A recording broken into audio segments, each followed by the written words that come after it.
CIO labeled, I believe, the September Massacre or something like that. So it's very appropriate that we have Wilma Liebman with us here today. She was nominated by President Clinton in '97 and has been in a distinct minority, especially most recently on that board, but she has been a consistent voice for protecting workers in the broader sense for economic justice. She has written recently some essays that talk about how, I guess, outdated the old National Labor Relations Law has become, the way it's been interpreted, possibly. But she has written about ways to revitalize hope for justice and how the labor law can be more relevant in today's workplace. So we're happy to have Wilma here with us today. Wilma?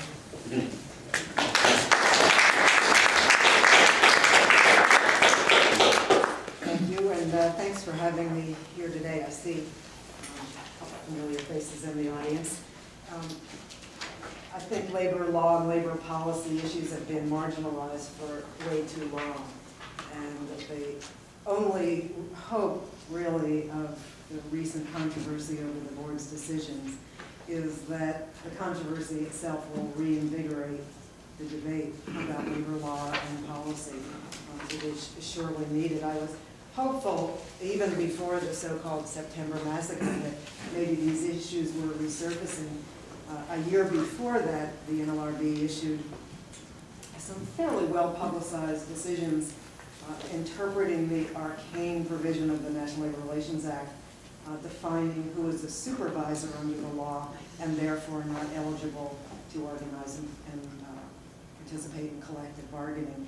And this group of decisions got a lot of attention, even before the decisions issued. There were a lot of demonstrations around the country. And there was even a segment in July 2006 on the Colbert Report, a humorous segment about who's going to be around to work if everybody's a supervisor. That's the only new show out. Yeah. It started by Stephen Colbert picking up a book about this size, and he said, you know, people don't know it, but I'm really addicted to labor law decisions.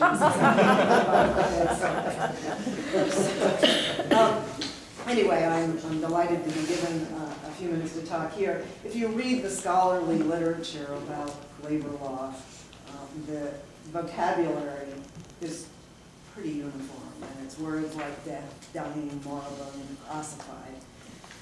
And in many ways, I think those are true. Sometimes I feel like a doomed legal dinosaur. But even dinosaur DNA has some value. And so that's why I keep on doing what I'm doing. As was mentioned, I was appointed to the board 10 years ago exactly by President Clinton. I've had 2 subsequent appointments in the minority by President Bush. If I complete my term, which goes through 2011, I will be the 3rd longest serving member of the National Labor Relations Board, because in recent years, certainly in the last 25 years, these appointments have been very controversial. Almost no one besides myself, 1 or 2 exceptions, almost no one else has gotten more than 1 term. The appointment process itself is completely broken. The way it's supposed to work, there are 5 members of the National Labor Relations Board.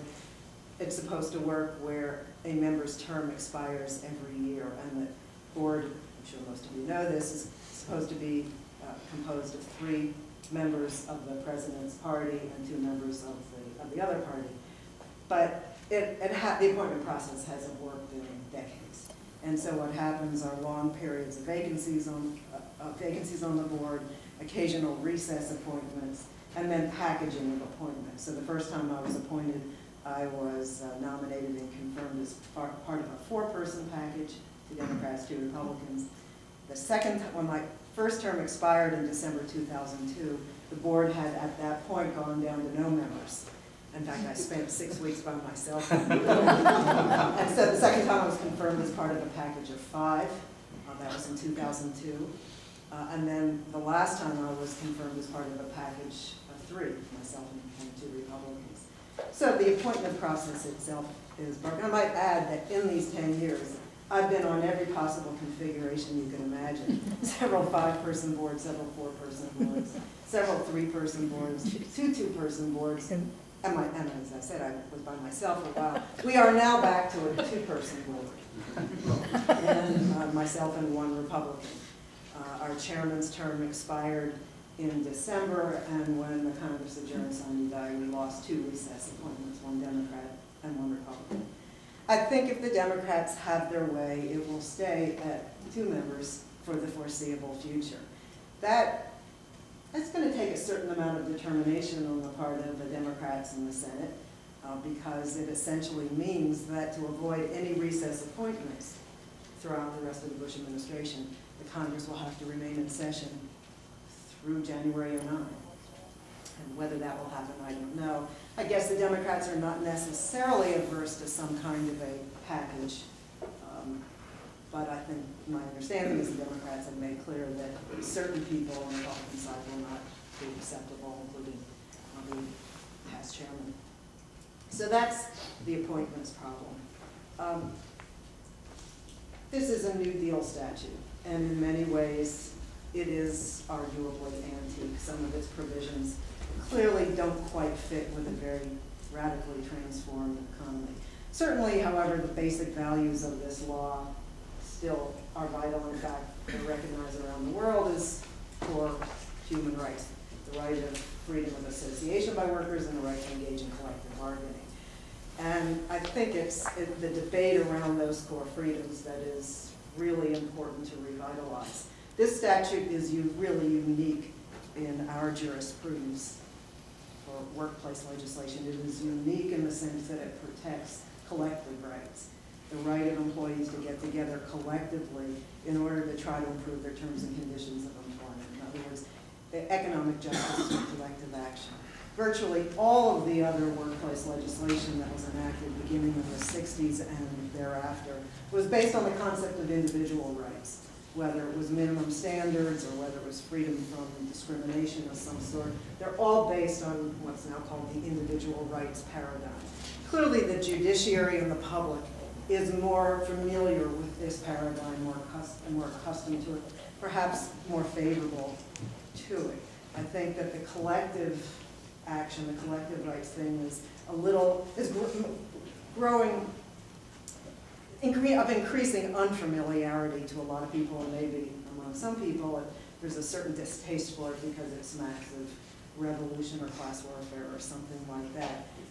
But I think certainly within certain circles, it's hard to deny the basic notion that employees, whether they have ever heard of a labor union or not, instinctively will get together with other workers to try to improve their terms and conditions of employment.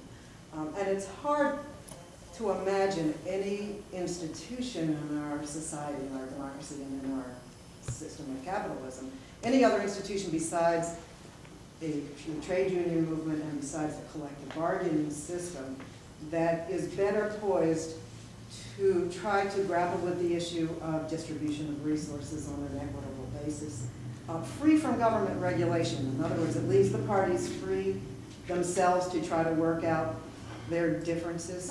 It is flexible in response to changing market conditions. It gives workers some voice in the workplace. It gives a system of resolving disputes right in the workplace. And it's hard to imagine any other institution that could better serve as a counterbalance to the growing political influence of corporations. And it's hard to imagine any other institution that serves as a more broad voice for working people and indeed for the middle class. There was a debate in Congress over the past year, as I assume many of you know, over a bill called the Employee Free Choice Act. I'm not going to take a position on that. I am officially agnostic as to the Employee Free Choice Act, and I have to be in my role. However, that debate, which didn't succeed in the passage of the law, but that debate, I think, also helped to awaken the public's awareness of these issues. And I am told that one of the more interesting things about the debate, as contrasted with a prior attempt at labor law reform, which was in the mid-70s, is that this debate tied the decline of unionization and low density of unionization to the growing problem of wage and income inequality.